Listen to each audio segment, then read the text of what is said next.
നമസ്കാരം. പോലീസ് പെട്രോളിലേക്ക് സ്വാഗതം. സ്വന്തം മകനെ ഒരമ്മ ക്രൂരമായി മാന്തിപ്പറച്ചു നെഞ്ചത്ത്. എന്തിനാ? കാമുകനൊപ്പം ഒരുമിച്ച് കിടക്കാൻ അനുവാദം കിട്ടാത്തതിനാൽ. അതേ കേരളത്തിൽ തന്നെയാണ് പാലത്തായിയിൽ 10 വയസ്സുകാരി ഒരു അധ്യാപകൻ പീഡിപ്പിച്ച വാർത്തയ്ക്ക് ഇന്ന് കോടതിയുടെ ശിക്ഷാവിധിയുണ്ടായത്. ഈ വാർത്തകളിലേക്കൊക്കെ വിശദമായി കിടക്കുന്നു. സ്വാഗതം പോലീസ് പെട്രോളിലേക്ക് ഒരിക്കൽ കൂടി.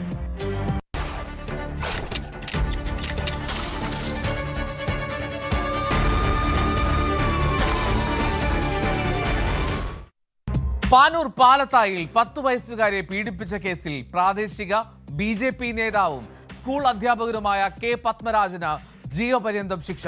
2 ലക്ഷം രൂപ പിഴയായും ശിക്ഷ വിധിച്ചിട്ടുണ്ട്. 376A, 376B വകുപ്പുകൾ പ്രകാരം മരണം വരെ ജീവപര്യന്തം എന്നാണ് കോടതിയുടെ വിധി. പോക്സോ ആക്ട് പ്രകാരം ആദ്യ 20 വർഷം കഠിന തടവും ഇതിനുശേഷം ജീവപര്യന്തം ശിക്ഷയും അനുഭവിക്കണമെന്നും കോടതി വിധിച്ചു.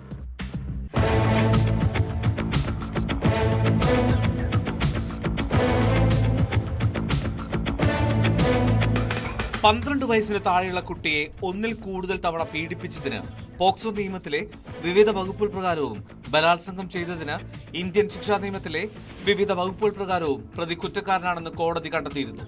പ്രോസിക്യൂഷന് വേണ്ടി സ്പെഷ്യൽ പ്രോസിക്യൂട്ടർ PM ഭാസുരി ഹാജരായി. കുഞ്ഞിനെ സംബന്ധിച്ചിട്ട് കൃത്യമായ നല്ല ഒരു പണിഷ്മെന്റ് ആണ് ഇപ്പോൾ ലഭിച്ചിട്ടുള്ളത്. അതിൽ ഏറ്റവും പ്രധാനമായിട്ടും ലൈഫ് ഇംപ്രിസൺമെന്റ് ടിൽ ഡെത്ത് എന്നുള്ളത് തന്നെയാണ് പ്രതിക്ക് കിട്ടിയ ഏറ്റവും വലിയ ഒരു പണിഷ്മെന്റ് ആയിട്ട് ഇതിലുള്ളത്. അന്വേഷണ ഉദ്യോഗസ്ഥന്മാരെ സംബന്ധിച്ചിടത്തോളം പ്രോസിക്യൂഷനെ സംബന്ധിച്ച് വളരെ സന്തോഷകരമായ ഒരു ദിവസമാണിന്ന്. ഇതിലെ IPC ഇന്ത്യൻ പീനൽ കോഡ് നിയമപ്രകാരം അദ്ദേഹത്തിന് മരണം വരെ ജീവപര്യന്തം എന്ന രീതിയിൽ ശിക്ഷ കിട്ടിയിരിക്കുകയാണ്. അത് 376AB വകുപ്പ് പ്രകാരം മരണം വരെ ജീവപര്യന്തം, അതുപോലെ തന്നെ 1 ലക്ഷം രൂപ പിഴയടക്കാനാണ് പറഞ്ഞിട്ടുള്ളത്.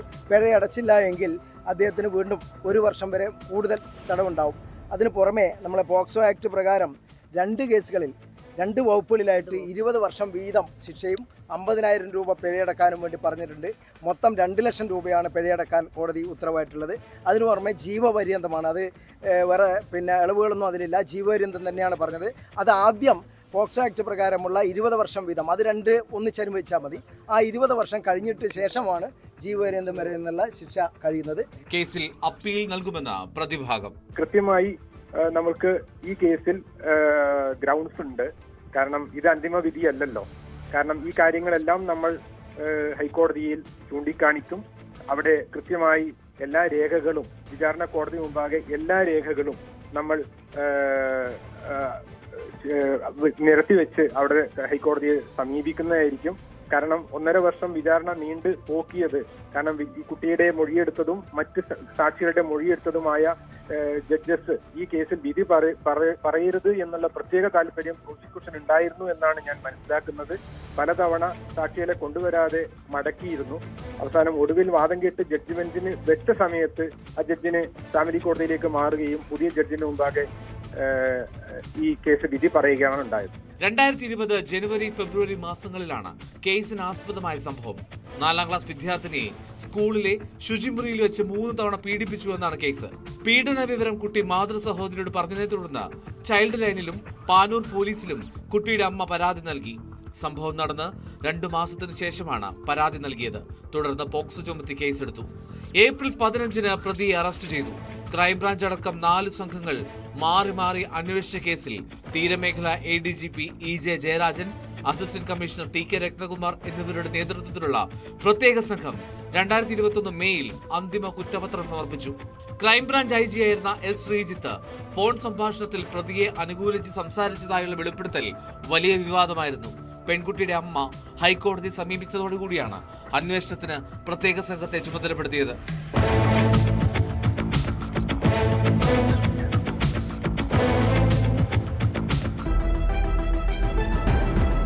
News 18 Kochi.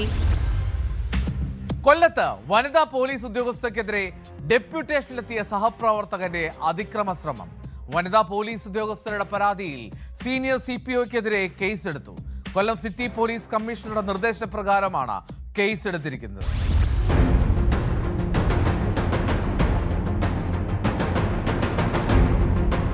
Kollam Neendakara Kottarakkara coastal police സ്റ്റേഷനിൽ വനിതാ പോലീസുകാരിയോട് അപമര്യാദയായി പെരുമാറുകയും ലൈംഗിക ചുവയോടെ സംസാരിക്കുകയും ചെയ്ത സംഭവത്തിൽ സീനിയർ CPO നവാസിനെതിരെ കേസ് രജിസ്റ്റർ ചെയ്തു. കഴിഞ്ഞ 6-ാം തീയതി പുലർച്ചെ 2 മണിയോടെയാണ് സംഭവം.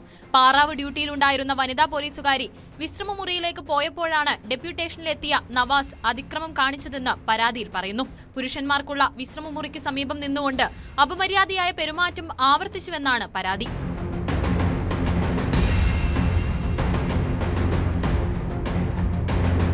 ചവറ പോലീസിലും കൊല്ലം സിറ്റി കമ്മീഷണർക്കും പരാതി നൽകിയതോടെയാണ് CCTV ദൃശ്യങ്ങൾ പരിശോധിക്കുകയും കേസെടുക്കുകയും ചെയ്തത്. ഡിപ്പാർട്ട്മെന്റ് വകുപ്പ് തല അന്വേഷണവും നടപടിയും ആരംഭിച്ചതായാണ് ലഭിക്കുന്ന വിവരം.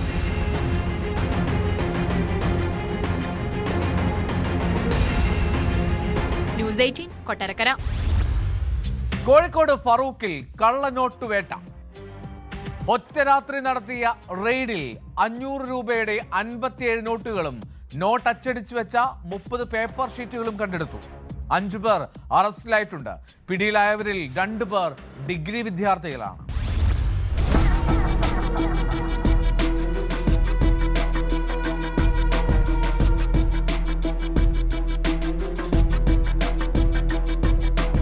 രാമനാട്ടുകര ഭാഗത്ത് ഒരാൾ കള്ളനോട്ട് വിതരണം ചെയ്യുന്നുവെന്ന രഹസ്യവിവരത്തെ തുടർന്ന് പോലീസ് നടത്തിയ പരിശോധനയിലാണ് രാമനാട്ടുകര സ്വദേശിയായ ഡിർജിൻ പിടിയിലായത്.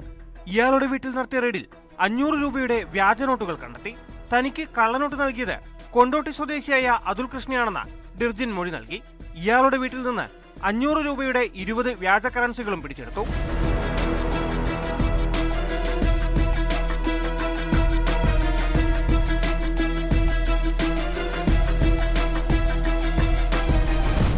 അതുലിന് നോട്ടുകൾ കൈമാറിയ അരീക്കോട് സ്വദേശികളായ അംജദ് ഷാ, അഫ്നാൻ എന്നിവരെ പിന്നീട് പോലീസ് കസ്റ്റഡിയിലെടുത്തു. അംജിത്തിന്റെ വീട്ടിൽ നിന്നും 500 രൂപയുടെ വ്യാജ കറൻസി പ്രിന്റ് ചെയ്ത വെട്ടിമാറ്റാത്ത 30 A4 ഷീറ്റുകളും പിടിച്ചെടുത്തിട്ടുണ്ട്. ഇവരുടെ മൊഴിയുടെ അടിസ്ഥാനത്തിൽ പോലീസ് നടത്തിയ അന്വേഷണത്തിൽ മുക്കം സ്വദേശിയായ സാരംഗിന്റെ വീട്ടിലാണ് കള്ളനോട്ട് അച്ചടിച്ചതെന്ന് കണ്ടെത്തി. ഇവിടെ നിന്നും പ്രിന്റർ അടക്കമുള്ള ഉപകരണങ്ങളും പിടിച്ചെടുത്തു. കേസിൽ ആദ്യം പിടിയിലായ ഡിർജിൻ ഡിജിറ്റൽ പെയിന്റിംഗ് ജോലി ചെയ്യുന്നയാളാണ്. അതുൽ സോളാർ പാനൽ ടെക്നീഷ്യനാണ്. അംജദ് ഷാ BSc നഴ്സിംഗ് വിദ്യാർത്ഥിയും അഫ്നാൻ BA ചരിത്ര വിദ്യാർത്ഥിയുമാണെന്ന് പോലീസ് പറഞ്ഞു.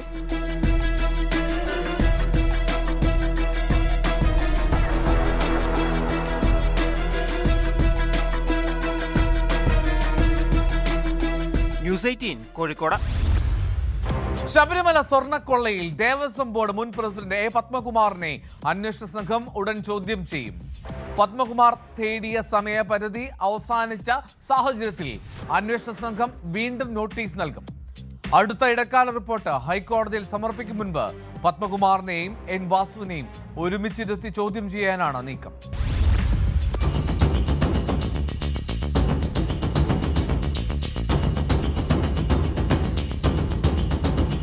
ശബരിമല സ്വർണ്ണപ്പാളി മോഷണ കേസിലെ തുടരന്വേഷണത്തിന്റെ ഭാഗമായി കഴിഞ്ഞ ബുധനാഴ്ചയ്ക്ക് മുമ്പ് പ്രത്യേക അന്വേഷണ സംഘത്തിന് മുമ്പിൽ ഹാജരാകാനായിരുന്നു ആദ്യം മുൻ ദേവസ്വം ബോർഡ് പ്രസിഡന്റ് A. പത്മകുമാറിന് നോട്ടീസ് നൽകിയത്. എന്നാൽ വ്യക്തിപരമായ അസൗകര്യം ചൂണ്ടിക്കാണിച്ചുകൊണ്ട് 2 ദിവസത്തെ സാവകാശം തേടുകയായിരുന്നു പത്മകുമാർ. എന്നാൽ ഇനിയും ചോദ്യം ചെയ്യലിന് പത്മകുമാർ ഹാജരാകാത്ത പശ്ചാത്തലത്തിലാണ് വീണ്ടും നോട്ടീസ് നൽകാനുള്ള SITയുടെ തീരുമാനം.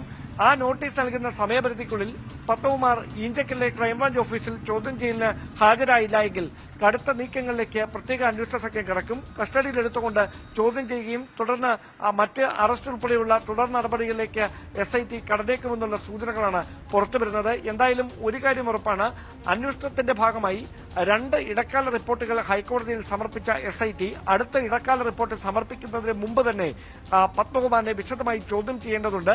അതിനുശേഷം പത്മകുമാർ നൽകുന്ന മൊഴി കൂടി അടിസ്ഥാനപ്പെടുത്തിക്കൊണ്ടായിരിക്കും അടുത്ത രഹസ്യ റിപ്പോർട്ട് ഹൈക്കോടതിയിൽ SIT സമർപ്പിക്കുക. അതുകൊണ്ട് തന്നെ പത്മകുമാറിൽ നിന്ന് ലഭിക്കുന്ന വിവരങ്ങളുടെ അടിസ്ഥാനത്തിലാകും ഇപ്പോൾ റിമാൻഡിൽ കഴിയുന്ന മുൻ ദേവസ്വം കമ്മീഷണർ N. വാസുവിന് വേണ്ടി കസ്റ്റഡി അപേക്ഷ നൽകുകയെന്നാണ് സൂചന. എന്തായാലും പത്മകുമാറിനെയും N. വാസുവിനെയും ഒരുമിച്ചിരുത്തി ചോദ്യം ചെയ്യുന്ന ഒരു സാഹചര്യം ഉണ്ടായാൽ ഇതുമായി ബന്ധപ്പെട്ട ഗൂഢാലോചനയിൽ മറ്റാരൊക്കെ പങ്കാളികളായിട്ടുണ്ട്, ഉദ്യോഗസ്ഥർക്കും സ്പോൺസർ ഉണ്ണികൃഷ്ണൻ പോറ്റിക്കും അപ്പുറത്തേക്ക് രാഷ്ട്രീയ നേതൃത്വത്തിന് ഈ സംഭവവുമായി ബന്ധപ്പെട്ട പ്രത്യക്ഷത്തിലോ പരോക്ഷത്തിലോ ഏതെങ്കിലും തരത്തിലുള്ള ബന്ധം ഉണ്ടോ എന്ന് ഉറപ്പാക്കുന്നതിനടക്കം പത്മകുമാറിന്റെ ചോദ്യം ചെയ്യൽ അനിവാര്യമെന്നുള്ള നിഗമനത്തിലാണ് SIT നിലവിലുള്ളത്.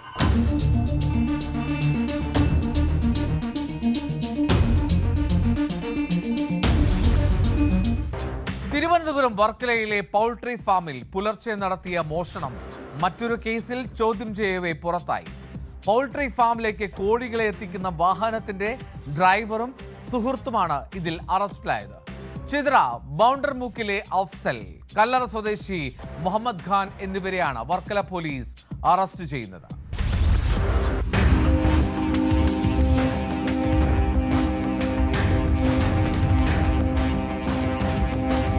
വർക്കല വടശ്ശേരിക്കോണം പള്ളിക്ക് സമീപം പ്രവർത്തിക്കുന്ന ഇറച്ചിക്കോഴി വിൽപ്പനശാലയിലാണ് മോഷണം നടന്നത്. സ്ഥാപനത്തിലേക്ക് ആവശ്യമുള്ള ഇറച്ചിക്കോഴികളുടെ ലോഡ് വരുന്നത് പുലർച്ചെയാണ്. അതുകൊണ്ട് തന്നെ സ്ഥാപനത്തിന്റെ താക്കോൽ സ്ഥാപനത്തിനരികിൽ തന്നെ സൂക്ഷിക്കും. ഈ വിവരം ലോഡുമായി വരുന്ന വാഹനത്തിന്റെ ജീവനക്കാർക്കറിയാം. സ്ഥാപന ഉടമയുടെ അഭാവത്തിൽ വാഹനത്തിലുള്ളവർ താക്കോലെടുത്ത് കട തുറന്ന് ലോഡ് ഇറക്കിയ ശേഷം അവർക്ക് കിട്ടേണ്ട പണവുമെടുത്ത് മടങ്ങാറാണ് പതിവ് പോലെ നവംബർ 1 പുലർച്ചെ ലോഡുമായി വരുന്ന വാഹനം കടയിലെത്തുന്നതിന് മുമ്പേ വാഹനത്തിന്റെ സ്ഥിരം ഡ്രൈവർ തന്റെ സുഹൃത്തുമായി കടയിലെത്തി. കട തുറന്ന് മേശയിൽ സൂക്ഷിച്ചിരുന്ന 10,500 രൂപ മോഷ്ടിച്ചു. തുടർന്ന് കട പൂട്ടി താക്കോൽ പഴയതുപോലെ വെച്ച് കടന്നു കളയുകയായിരുന്നു. വർക്കല പോലീസ് കേസ് രജിസ്റ്റർ ചെയ്ത് പ്രതികൾക്ക് വേണ്ടിയുള്ള അന്വേഷണം ഊർജിതപ്പെടുത്തിയിരുന്നു. ഇതിനിടെ മറ്റൊരു മോഷണക്കേസിൽ പാങ്ങോട് പോലീസ് അറസ്റ്റ് ചെയ്ത പ്രതികളെ ചോദ്യം ചെയ്യുമ്പോഴാണ് വർക്കലയിലെ മോഷണ വിവരവും പറഞ്ഞത്. തുടർന്നാണ് പ്രതികളെ വർക്കല പോലീസിന് കൈമാറിയത്. വർക്കല പോലീസ് അറസ്റ്റ് ചെയ്ത പ്രതികളെ കോടതിയിൽ ഹാജരാക്കി റിമാൻഡ് ചെയ്തു.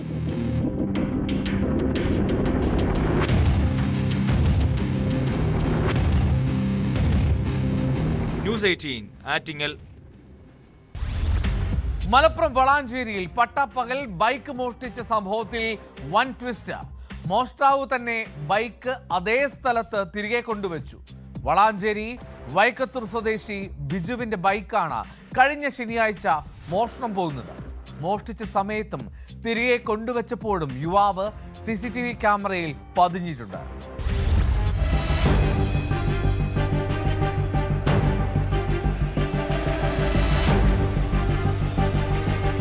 വളാഞ്ചേരി പട്ടണത്തിൽ നിന്ന് പട്ടാപ്പകൽ ബൈക്ക് മോഷ്ടിച്ചയാളെ കുറിച്ചുള്ള അന്വേഷണം പുരോഗമിക്കുന്നതിനിടയിലാണ് പോലീസിനെയും ബൈക്ക് ഉടമയും അമ്പരപ്പിക്കുന്ന ട്വിസ്റ്റ് ഉണ്ടാകുന്നത്. ബൈക്ക് മോഷ്ടിച്ച അതേ യുവാവ് തന്നെ ബൈക്ക് തിരിച്ചെത്തിച്ചു. വളാഞ്ചേരി ടൗൺ ഭാഗത്ത് നിന്ന് ബൈക്കിൽ വന്ന ഇയാളുടെ കൂടെ ഒരു സ്ത്രീയും ഉണ്ടായിരുന്നു. സ്ത്രീയെ 200 മീറ്റർ അകലെ ഇറക്കിയ ശേഷം പ്രതി ബൈക്ക് എടുത്ത നഗരസഭയ്ക്ക് സമീപത്തെ അതേ സ്ഥലത്ത് കൊണ്ടുവച്ച് മടങ്ങി. ഇതിന്റെ CCTV ദൃശ്യങ്ങൾ ലഭിച്ചു.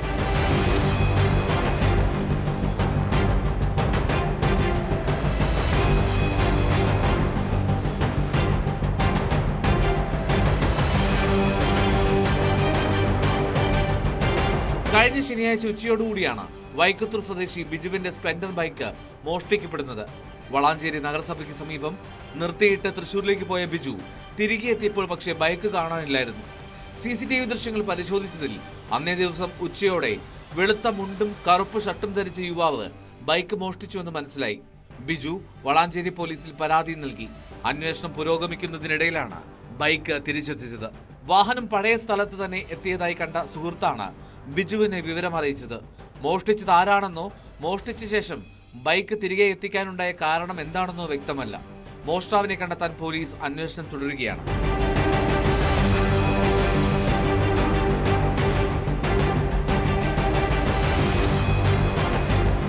ന്യൂസ് 18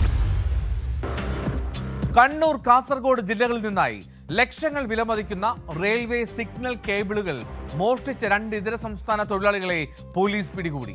പയ്യന്നൂർ, കോറോം, കോക്കോട് ആക്രിക്കട നടത്തുന്ന ആസാം സ്വദേശികളായ അജീമുദ്ദീൻ, ജഹാനുദ്ദീൻ അലി എന്നിവരെയാണ് പോലീസ് പിടികൂടിയത്.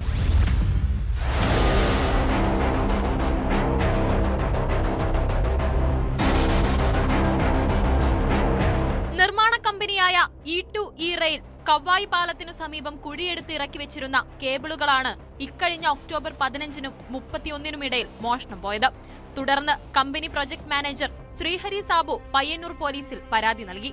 പോലീസ് അന്വേഷണത്തിനിടെയാണ് പ്രതികളെ കോറം, കൊക്കോട്ട് നിന്നും പോലീസ് പിടികൂടിയത്. കേബിളിലെ ചെമ്പ് കമ്പി എടുത്ത ശേഷം ബാക്കി ഭാഗങ്ങൾ രാത്രിയിൽ ഉപേക്ഷിക്കാൻ ശ്രമിക്കുന്നതിനിടെയാണ് മോഷ്ടാക്കൾ പിടിയിലായത്. കാസർഗോഡ് പീലിക്കോട് റെയിൽവേ ഓവർബ്രിഡ്ജിന് താഴെ നിന്നും 1560 മീറ്റർ കേബിളും പ്രതികൾ കവർന്നിരുന്നു. പയ്യന്നൂർ പോലീസ് ഇൻസ്പെക്ടർ രജീഷിന്റെ നേതൃത്വത്തിൽ SI P Yadukrishnan, SI Jabbar, senior civil police officer Nithin എന്നിവരടങ്ങിയ സംഘമാണ് പ്രതികളെ പിടികൂടിയത്.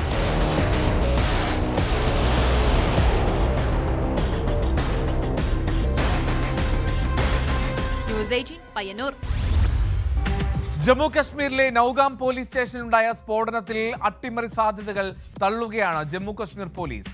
പരിശോധനയ്ക്കിടെയാണ് സ്ഫോടനമുണ്ടായതെന്നും മറ്റു ഊഹാപോഹങ്ങൾ അനാവശ്യമാണെന്നും ജമ്മു കശ്മീർ DGP നളിൻ പ്രഭാത് പ്രതികരിച്ചു. കഴിഞ്ഞ ദിവസമുണ്ടായ സ്ഫോടനത്തിൽ 9 പേർ മരിക്കുകയും 29 പേർക്ക് പരിക്കേൽക്കുകയും ചെയ്തിട്ടുണ്ട്. ഫരീദാബാദിൽ നിന്ന് പിടിച്ചെടുത്ത സ്ഫോടക വസ്തുക്കൾ പരിശോധിക്കുന്നതിനിടെയാണ് അപകടം. സ്ഫോടനത്തിൽ സമീപവാസിയും കൊല്ലപ്പെട്ടിട്ടുണ്ട്. അതിനിടെ ചെങ്കോട്ട സ്ഫോടനത്തിൽ ഒരാൾ കൂടി അറസ്റ്റിലായി. പത്താൻകോട്ടിൽ നിന്ന് ഡോക്ടർ റയീസ് അഹമ്മദാണ് പിടിയിലായത്.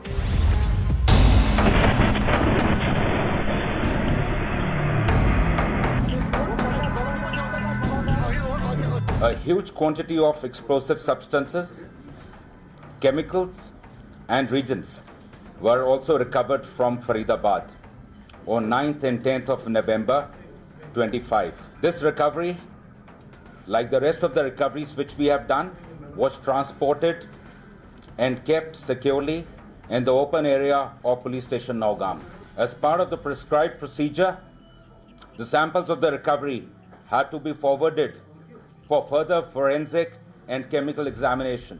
ഇന്നലെ രാത്രി 11:20 കൂടിയാണ് ഈ വലിയ സ്ഫോടനം ഇത്തരത്തിലുണ്ടാകുന്നത്. പോലീസ് സ്റ്റേഷൻ പൂർണ്ണമായും തകരുന്ന തരത്തിലേക്ക് ഈ ഒരു സംഭവം മാറി എന്നുള്ളത് തന്നെയാണ്. സമീപത്തെ വീടുകൾക്ക് വലിയ നാശനഷ്ടം ഉണ്ടായി എന്നുള്ള റിപ്പോർട്ടുകൾ കൂടി പുറത്തു വരുന്നുണ്ട്. സമീപത്തുണ്ടായിരുന്ന വാഹനങ്ങൾ പൂർണ്ണമായും കത്തിനശിച്ചു. ഈ ഒരു സ്ഫോടനത്തിൽ 9 പേർക്കാണ് മരണം സംഭവിച്ചത്. ഈ 9 പേരിൽ 4 പേർ പോലീസ് ഉദ്യോഗസ്ഥരാണ്. മറ്റ് 3 പേർ റവന്യൂ ഉദ്യോഗസ്ഥർ, 2 പേർ ഈ ക്രൈം ഫോട്ടോഗ്രാഫർമാരാണ് എന്നുള്ളതാണ് DGP വ്യക്തമാക്കുന്നത്. മറ്റൊരാൾ ഈ സമീപത്തെ പ്രദേശവാസിയായിട്ടുള്ള ഒരു ആളാണ്. അതായത് ഈ പോലീസിനെ പലകുറി സഹായിച്ചിട്ടുള്ള ഒരു വ്യക്തി കൂടിയാണ്. അങ്ങനെ 9 പേരാണ് ഈ ഒരു സ്ഫോടനത്തിൽ മരണപ്പെട്ടിരിക്കുന്നത്. 29ഓളം പേർക്ക് പരിക്കേറ്റിട്ടുണ്ട്. അതിൽ 5 പേരുടെ നില വളരെ ഗുരുതരമായി തുടരുന്നു എന്നുള്ള വിവരങ്ങൾ കൂടി ഈ ഒരു ഘട്ടത്തിലും പുറത്തു വരികയും ചെയ്യുന്നുണ്ട്. അതേസമയം ചില അട്ടിമറി സാധ്യതകൾ അല്ലെങ്കിൽ അങ്ങനെ തരത്തിലുള്ള ചില വിവരങ്ങൾ കൂടി പുറത്തു വരികയും ചെയ്യുന്നു. പ്രത്യേകിച്ച് ജെയ്ഷെ മുഹമ്മദിൻ്റെ നിഴൽ സംഘടനയടക്കം ചില അവകാശവാദങ്ങളുമായി രംഗത്ത് വന്നിരുന്നു. ഈ സ്ഫോടനത്തിന് പിന്നിൽ തങ്ങളാണ് എന്ന രീതിയിലായിരുന്നു അവർ പ്രചരിപ്പിക്കുകയും ചെയ്തത്. പിന്നാലെയാണ് മാധ്യമങ്ങളെ കണ്ട് ഈ സ്ഫോടനം എങ്ങനെയാണ് സംഭവിച്ചത്, എന്താണ് ഇതിന് പിന്നിലെന്ന കാര്യം കൃത്യമായി ജമ്മു കാശ്മീർ DGP തന്നെ വ്യക്തമാക്കുന്നത്. അതായത് ഒരു തരത്തിലുമുള്ള അട്ടിമറി ഉണ്ടായിട്ടില്ല, ഇതൊരു ആക്സിഡൻ്റൽ ബ്ലാസ്റ്റ് മാത്രമാണ് എന്നാണ് DGP വിശദീകരിക്കുകയും ചെയ്യുന്നത്. ഈ ഫരീദാബാദിൽ നിന്ന് കണ്ടെത്തിയ 3000 കിലോയിലധികം വരുന്ന അമോണിയം നൈട്രേറ്റ് പോലുള്ള മാരകമായിട്ടുള്ള സ്ഫോടക വസ്തുക്കളാണ് ഈ പരിശോധനയ്ക്കായി ഇത്തരത്തിൽ ജമ്മു കാശ്മീരിലേക്ക് കൊണ്ടുവരികയും ചെയ്ത് അവ കഴിഞ്ഞ 2 ദിവസങ്ങളായി ഇത്തരത്തിൽ പരിശോധിക്കുന്നുണ്ടായിരുന്നു. ഇതിൻ്റെ സയൻറ്റിഫിക് വശങ്ങൾ നോക്കുന്നതിന് വേണ്ടി അതിൻ്റെ പരിശോധനകൾക്കൊക്കെയായി ഇതിൻ്റെ സാമ്പിൾ കളക്ട് ചെയ്യുന്ന വേളയിലാണ് ഇത്തരത്തിലൊരു അപകടമുണ്ടാകുന്നത് എന്നാണ് DGP വിശദീകരിക്കുന്നത്. അത്തരത്തിൽ ആ ദൃശ്യങ്ങളിലൂടെ കണ്ട തന്നെ നമുക്ക് വ്യക്തമാണ് എത്രത്തോളം ഭയാനകരമായിട്ടുള്ള ഒരു സ്ഫോടനമാണ് ഉണ്ടായത് എന്ന് നമുക്ക് ആ ദൃശ്യങ്ങളിൽ നിന്ന് തന്നെ വ്യക്തമാവുകയും ചെയ്യും. എന്തായാലും ഇതിൻ്റെ മറ്റു വശങ്ങൾ കൂടി പരിശോധിച്ചു വരികയാണ് എന്നാണ് കേന്ദ്ര ആഭ്യന്തര മന്ത്രാലയം പറഞ്ഞു വെക്കുന്നത്. നിലവിലെ സാഹചര്യത്തിൽ ഒരു തരത്തിലുമുള്ള അട്ടിമറി ശ്രമങ്ങൾ ഉണ്ടായിട്ടില്ല. മറ്റൊരു തരത്തിലുമുള്ള ഭീകര സംഘടനയുടെ ഭാഗമായല്ല ഇങ്ങനെ ഒരു സ്ഫോടനം ഉണ്ടായിരിക്കുന്നത്. ഒരു ആക്സിഡൻ്റൽ ബ്ലാസ്റ്റായി മാത്രമാണ് ഇതിനെ അവർ വിശേഷിപ്പിക്കുന്നത്. എന്തായാലും വലിയ സുരക്ഷാ വീഴ്ച തന്നെയാണ് ഉണ്ടായിരിക്കുന്നത്. ഇത്രയും വലിയ അമോണിയം നൈട്രേറ്റ് പോലെയുള്ള വലിയ സ്ഫോടകാത്മകമായിട്ടുള്ള വസ്തുക്കൾ അത് പരിശോധിക്കുമ്പോൾ ഇത്രത്തോളം ലാഘവത്തോടെയാണോ ഇങ്ങനെയാണോ പരിശോധിക്കുന്നത് എന്നുള്ള ചോദ്യം സ്വാഭാവികമായും ഉയർന്നു വരുന്നുണ്ട്. അത്തരത്തിലുള്ള സുരക്ഷാ വീഴ്ചകൾ ഈ സേനയുടെ ഭാഗത്തു നിന്ന് ഉണ്ടായി എന്നുള്ള വളരെ ഗുരുതരമായിട്ടുള്ള ആരോപണങ്ങൾ കൂടി ഒരു വശത്ത് നിലനിൽക്കുകയും ചെയ്യുന്നുണ്ട്. അതേസമയം NIA അന്വേഷണം കൂടുതൽ ശക്തമായി മുന്നോട്ട് പോകുന്ന പശ്ചാത്തലമാണ്. ഇന്ന് പത്താൻകോട്ടിൽ നിന്ന് റയീസ് അഹമ്മദ് എന്ന മറ്റൊരു ഡോക്ടറെ കൂടി ഈ അന്വേഷണത്തിൻ്റെ ഭാഗമായി കസ്റ്റഡിയിലെടുത്തു. ഇയാളെയും രഹസ്യ കേന്ദ്രത്തിൽ ചോദ്യം ചെയ്തു വരികയാണെന്നാണ് നമുക്ക് മനസ്സിലാക്കാൻ സാധിക്കുന്നത്. അതായത് ഷഹീൻ അടക്കമുള്ള വനിതാ ഡോക്ടറെ ഉൾപ്പെടെ 3 പേരെ ഇന്ന് NIA കസ്റ്റഡിയിൽ വാങ്ങിയിരുന്നു. ഇവരെ 3 പേരെയും ഒറ്റയ്ക്കിരുത്തിയും ഒപ്പം തന്നെ ഒരുമിച്ചിരുത്തിയുമുള്ള ചോദ്യം ചെയ്യലിലേക്ക് കടക്കാനാണ് NIA തീരുമാനമെന്നാണ് നമുക്ക് മനസ്സിലാക്കാൻ സാധിക്കുന്നത്. അതിൽ ചില നിർണായക വിവരങ്ങളും കഴിഞ്ഞ ദിവസത്തെ ചോദ്യം ചെയ്യലിൽ NIAക്ക് ലഭ്യമായിരുന്നു. ഇതിൽ കൂടുതൽ പേർ ഈ ഗൂഢാലോചനയുടെ ഭാഗമായി ഉൾപ്പെട്ടിട്ടുണ്ട്. ഈ UP-യിൽ നിന്നും ഒപ്പം തന്നെ ഗുജറാത്തിൽ നിന്നുമൊക്കെ ഈ സംഘത്തിൽ ഉൾപ്പെട്ട ഡോക്ടർമാരെ അറസ്റ്റ് ചെയ്തിരുന്നു. അതിൽ അദീൽ അഹമ്മദ് എന്ന ഡോക്ടറുടെ സഹോദരൻ ഇത്തരത്തിൽ വിദേശ രാജ്യത്താണുള്ളത്. ഈ വിദേശ രാജ്യത്ത് നിന്ന് ആസൂത്രണം ചെയ്യുകയും ഒപ്പം തന്നെ ഫണ്ടിംഗ് അടക്കമുള്ള കാര്യങ്ങൾ ഏകോപിപ്പിക്കുകയും ചെയ്ത ഇയാളാണ് എന്നാണ് അന്വേഷണ സംഘം കരുതുകയും ചെയ്തത്. അതിന്റെ ഭാഗമായി റെഡ് കോർണർ നോട്ടീസ് അടക്കം ഇയാൾക്കെതിരെ ഇത്തരത്തിൽ ഇറക്കുകയും ചെയ്ത ഒരു പശ്ചാത്തലമാണ്. ഇത്തരത്തിൽ തുർക്കി കേന്ദ്രീകരിച്ചായിരുന്നു ഈ ഒരു ആക്രമണത്തിന്റെ ഭാഗമായി ഫണ്ടുകൾ എത്തിയിരുന്നത്. ഈ അൽഫല യൂണിവേഴ്സിറ്റിക്ക് ഏതെങ്കിലും തരത്തിലുള്ള ഫണ്ടിങ് ഇവിടെ നിന്ന് ലഭ്യമായിട്ടുണ്ടോ എന്നടക്കമുള്ള പരിശോധനകളും ഈ ഒരു ഘട്ടത്തിൽ നടന്നു പോവുകയും ചെയ്യുന്നുണ്ട്. എന്തായാലും നിലവിലെ സാഹചര്യത്തിൽ അവർ ഒരു സ്ഫോടന പരമ്പരയ്ക്കായിരുന്നു ലക്ഷ്യമിട്ടത്. 32ഓളം ഇടങ്ങളിൽ കേന്ദ്രീകരിച്ച് വാഹനങ്ങളിൽ ഈ അമോണിയം നൈട്രേറ്റ് ഈ കടത്തിക്കൊണ്ടുപോകാൻ ഉപയോഗിച്ച ഈ 3000 കിലോയിലധികം വരുന്ന അമോണിയം നൈട്രേറ്റും മറ്റ് മാരക സ്ഫോടക വസ്തുക്കളും ഉപയോഗിച്ചുകൊണ്ട് പലയിടങ്ങളിലായി ഒരു സ്ഫോടന പരമ്പര നടത്താനായിരുന്നു ഇവരുടെ നീക്കം. അത് സ്വാഭാവികമായും ഈ അന്വേഷണത്തിലൂടെ പ്രത്യേകിച്ച് ഇപ്പോൾ ഈ കഴിഞ്ഞ ദിവസം രാത്രിയിലുണ്ടായ ഈ പോലീസ് സ്റ്റേഷനിൽ നിന്നാണ് ഈ ഒരു അന്വേഷണത്തിന് തുടക്കം കുറിക്കുന്നത് എന്നുള്ളതും ഏറ്റവും ശ്രദ്ധേയമായിട്ടുള്ള കാര്യമാണ്. അവിടെ നിന്ന് തുടങ്ങിയ അന്വേഷണമാണ് ഈ ഫരീദാബാദിലെ ഈ ഡോക്ടർമാരുടെ സംഘത്തിലേക്കും ഒപ്പം തന്നെ ഇത്രയും വലിയൊരു സ്ഫോടന പരമ്പര ആണ് ഇവർ ലക്ഷ്യമിട്ടതെന്നുള്ള വിവരത്തിലേക്ക് കൂടി എത്തുകയും ചെയ്തത്. എന്തായാലും അന്വേഷണം കൂടുതൽ ഊർജിതമായി പുരോഗമിക്കുന്ന പശ്ചാത്തലം നിരവധി പേർ ഇനിയും കസ്റ്റഡിയിലാകുമെന്നാണ് ലഭ്യമാകുന്ന വിവരം. ഇവരെ കൂടുതൽ ചോദ്യം ചെയ്യുന്നതിനോടുകൂടി ഏതൊക്കെ ആളുകൾ ഇതിൽ ഉൾപ്പെട്ടിട്ടുണ്ട് എന്നടക്കമുള്ള കൃത്യമായ വിവരങ്ങൾ ലഭ്യമാകും. എന്തായാലും കഴിഞ്ഞ ദിവസം രാത്രി 11:20 കൂടി നടന്ന ഈ ഒരു സ്ഫോടനം അതൊരു ആക്സിഡന്റൽ ബ്ലാസ്റ്റായി ആണ് ഇത്തരത്തിൽ പോലീസ് കാണുന്നത്, അല്ലെങ്കിൽ പോലീസ് വിശദീകരിക്കുന്നത്. മറ്റൊരു കാര്യങ്ങളും അങ്ങനെ ഒരു അട്ടിമറി സാധ്യതകളൊന്നും തന്നെ ഇല്ല എന്നും ഇപ്പോൾ പ്രചരിക്കുന്ന വാർത്തകളെല്ലാം പൂർണ്ണമായും ജമ്മു കാശ്മീർ പോലീസും DGPയും തള്ളിക്കളയുന്ന ഒരു സ്ഥിതിവിശേഷമാണ്. തിരുവനന്തപുരത്ത് RSS നേതാവ് ആത്മഹത്യ ചെയ്തു. തൃക്കണാപുരത്ത് വിമത സ്ഥാനാർത്ഥിത്വം പ്രഖ്യാപിച്ചിരുന്ന ആനന്ദ് കെ തമ്പിയാണ് ജീവനൊടുക്കിയത്. BJPക്കും RSSനുമെതിരെ ഗുരുതര ആരോപണങ്ങൾ ഉന്നയിച്ച് കുറിപ്പെഴുതി ന്യൂസ് 18 അടക്കമുള്ള മാധ്യമങ്ങൾക്ക് അയച്ചു നൽകിയ ശേഷമായിരുന്നു ആത്മഹത്യ. ജീവിതത്തിൽ പറ്റിയ വലിയ തെറ്റ് RSSകാരനായതാണെന്നും ഭൗതിക ശരീരം കാണാൻ RSSകാരെയും BJPക്കാരെയും അനുവദിക്കരുതെന്നും ഈ ആത്മഹത്യക്കുറിപ്പിൽ പറയുന്നു.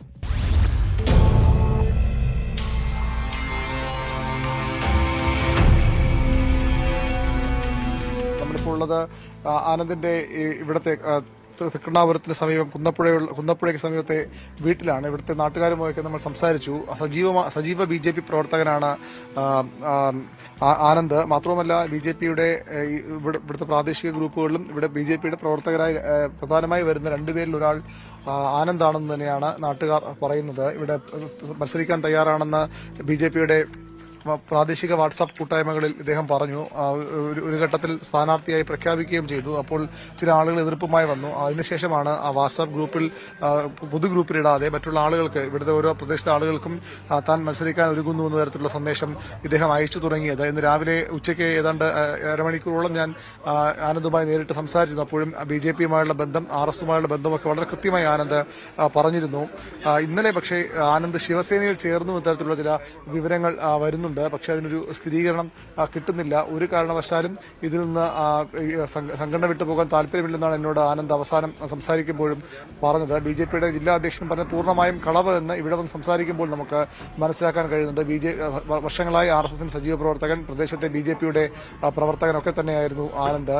ആനന്ദിനെ പൂർണ്ണമായും തള്ളിപ്പറയുന്ന നിലപാടാണ് BJP ഇപ്പോൾ സ്വീകരിക്കുന്നത്. പക്ഷേ നേതൃത്വത്തിന് രൂക്ഷ വിമർശനം, തന്റെ വീട്ടിലേക്ക് വരാനോ തന്റെ മൃതദേഹം കാണാനോ ഇവരെ നടക്കമുള്ള അതീവ ഗുരുതരമായ വിമർശനം കൂടി അടങ്ങുന്ന ആത്മഹത്യാ കുറിപ്പാണ് ഇന്ന് 4/18 ഞാൻ ഉൾപ്പെടെയുള്ള ചില മാധ്യമപ്രവർത്തകർക്ക് ആനന്ദ് അയച്ചു തന്നത്. അതിലും വളരെ കൃത്യമായി പാർട്ടിയോടുള്ള RSS എന്ന സംഘടനയോടുള്ള ബന്ധമൊക്കെ ആനന്ദ് വ്യക്തമാക്കിയിട്ടുണ്ട്. ഏതായാലും ആനന്ദിന്റെ മരണത്തിൽ പോലീസ് സ്വാഭാവികമായിട്ട് കേസുണ്ട്, കേസെടുത്തിട്ടുണ്ട്. ഇപ്പോൾ നമ്മൾ കാണുന്ന വീടിന്റെ ഷെഡിലാണ് ആനന്ദിനെ ഇന്ന് മരിച്ച നിലയിൽ കണ്ടെത്തിയത്. ഈ വാട്സാപ്പ് സന്ദേശം വന്ന അടിസ്ഥാനത്തിൽ പോലീസ് എത്തിയതിനു മുമ്പ് തന്നെ നാട്ടുകാരും ചില പ്രവർത്തകരും, RSSന്റെ പ്രവർത്തകരും ഇവിടെ വന്ന് പരിശോധിക്കുമ്പോഴാണ് ഷെഡിൽ മരിച്ച നിലയിൽ, തൂങ്ങിയ നിലയിൽ ആനന്ദിനെ കണ്ടെത്തുന്നത്. ഇവിടെ നിന്ന് ആശുപത്രിയിലേക്ക്, SK ആശുപത്രിയിലേക്ക് കൊണ്ടുപോയി. പക്ഷേ ജീവൻ രക്ഷിക്കാൻ കഴിഞ്ഞില്ല. ഈ സീറ്റ് ലഭിക്കാത്തതിന്റെ വിഷമവും അതുപോലെ തന്നെ എല്ലാവരും ഒറ്റപ്പെടുത്തുന്ന വിഷമവും കാരണം തന്നെയാണ് ആനന്ദ് ആത്മഹത്യ ചെയ്തതെന്നാണ് ഇപ്പോൾ പോലീസിന് ലഭിക്കുന്ന വിവരവും ആ വാട്സാപ്പ് സന്ദേശത്തിൽ വ്യക്തമാകുന്ന കാര്യവും അതുതന്നെയാണ്. ഏതായാലും ഈ BJPയുടെ നേതൃത്വം ഇപ്പോൾ തള്ളി പറയുന്നു. പക്ഷേ കൂടുതൽ നേതാക്കളുടെ പ്രതികരണങ്ങൾ വരേണ്ടിയിരിക്കുന്നു. സി ശിവൻകുട്ടിയെ പോലെ ബിജെപിയുടെ ജില്ലയിലെ പ്രധാനപ്പെട്ട നേതാക്കളൊക്കെ ആശുപത്രിയിൽ ആനന്ദിന്റെ മൃതദേഹം കാണാൻ എത്തിയിരുന്നു. ഏതാണ്ട് ആഴ്ചകൾക്ക് മുമ്പ് സമാനമായി ആത്മഹത്യ ചെയ്ത ബിജെപിയുടെ കൌൺസിലർ തിരുമല അനിലിന്റെ അടുത്ത ബന്ധു കൂടിയാണ് ആനന്ദ്. ആനന്ദിന്റെ ഭാര്യ അനിലിന്റെ അടുത്ത ബന്ധുവാണ്. വീടും അധികം ദൂരമല്ല. ഈ കുന്നപ്പുഴയിലെ വീടിന് സമീപത്ത് തന്നെയാണ് അനിലിന്റെയും വീട്. അങ്ങനെ വളരെ അടുത്ത ബന്ധം പുലർത്തിയിരുന്നു. അനിലിന്റെ ആത്മഹത്യയുമൊക്കെ സ്വാഭാവികമായും ആനന്ദിനെ ഉലച്ചിരിക്കണം. നമ്മോട് സംസാരിക്കുമ്പോൾ അക്കാര്യങ്ങളൊക്കെ സൂചിപ്പിച്ചിരുന്നു. ബിജെപിയുടെ പ്രധാന നേതാക്കൾ 80% ബിജെപിയുടെ പ്രധാന നേതാക്കളാണ് അനിലിന്റെ സഹകരണ സംഘത്തിൽ നിന്ന് പണം ലോൺ എടുത്തത്. ഒരു രേഖയുമില്ലാതെ അനിൽ നൽകി. അതിന്റെയൊക്കെ വിഷമം കാരണമാണ് അനിൽ ആത്മഹത്യയിലേക്ക് പോയതെന്ന് നമ്മോട് സംസാരിക്കുമ്പോൾ ഇന്ന് ആനന്ദ് വ്യക്തമാക്കിയിരുന്നു. ഏതായാലും ബിജെപി നേതൃത്വം തള്ളിപ്പറയുമ്പോഴും ബിജെപിയുമായി വളരെ അടുത്ത് പ്രവർത്തിച്ചിരുന്ന RSSന്റെ സജീവ പ്രവർത്തകനായിരുന്നു ആനന്ദ് എന്നതാണ് വസ്തുത.